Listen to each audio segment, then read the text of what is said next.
Hello and welcome to the latest episode of the Chelsea Dressing Room Debrief, where we have got smashed by Arsenal 3-2 in the Carabao Cup, first leg at Stamford Bridge, and it was absolute dross. It was like we went back 2 years again, and I'm not saying this is on Rossignol, but the club's just an absolute shambles right now, and the quicker Clearlake and the sporting directors accept the fact that they failed and that this plan isn't working and they start investing in some experience, some ready-made class players to mix in with the already exciting youth talent we've got rather than keep buying for profit, the quicker Chelsea can succeed again as a football club. And it just showed. You had Arsenal, who were at the peak of their cycle, to a mismatch, really. Chelsea are just I don't even know where we are in our cycle, to be honest, because we keep having to restart it with a new manager, because Egbali refuses to step back and let the managers manage. You've got the sporting directors who are way out their depth. You've got Buonanotte, who we've signed on a pointless loan with no option to buy, has had his loan just cancelled, and he just went to Leeds United. And that sums up the recruitment under this reign, to be honest. They've spent £1.5 billion. And we're nowhere near winning the Champions League or the Premier League than we were 4 years ago. They've had 7 windows now. They said that the project will be in full flow by 4. That's not happened. And we're languishing mid-table. We're probably going to lose at the Emirates in the League Cup unless there's a miracle. And the players yesterday looked scared. Arsenal were aggressive.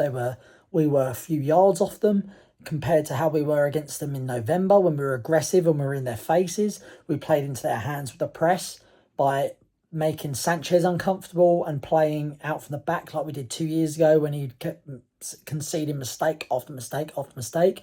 We're not playing to the strength of our players then. And I actually thought we were better in the second half when we sort of, all right, yes, they've got Gabriel and Saliba gobbling up every ball in the air, but we were winning second balls and we were getting in their faces with the long ball forward and it bypassed their press. And it was a sort of like, when we did that, sort of made them question whether their plan was going to work. Do you know what I mean? It put the onus on them. And I thought when Rossignol actually put an extra body in midfield, we actually looked, a bit better going forward. Esteval, world class again. But I say that every week.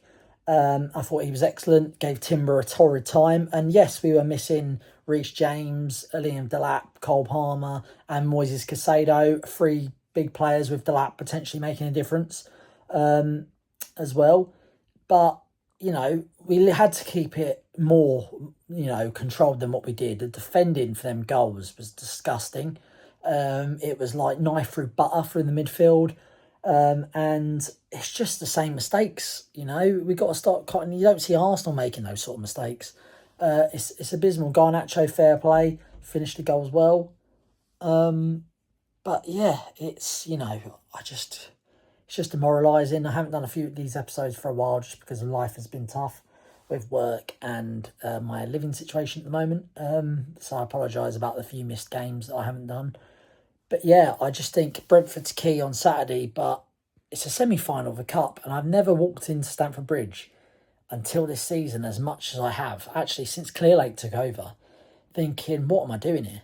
Honestly, it's got to that disconnect, that level of disconnect, and it's not even about winning anymore. It's just about the connection with the club and the fans. It's like they're sucking the living, breath out of the football club by running it like a business and thinking they can get away, and the fans are stupid with them being able to run it like a pure profit sort of thing. And it's sort of, the cracks are appearing now, and yeah, it's just, honestly, it's just tiring talking about it. So yeah, it's Brentford on Saturday. Let's hope we win.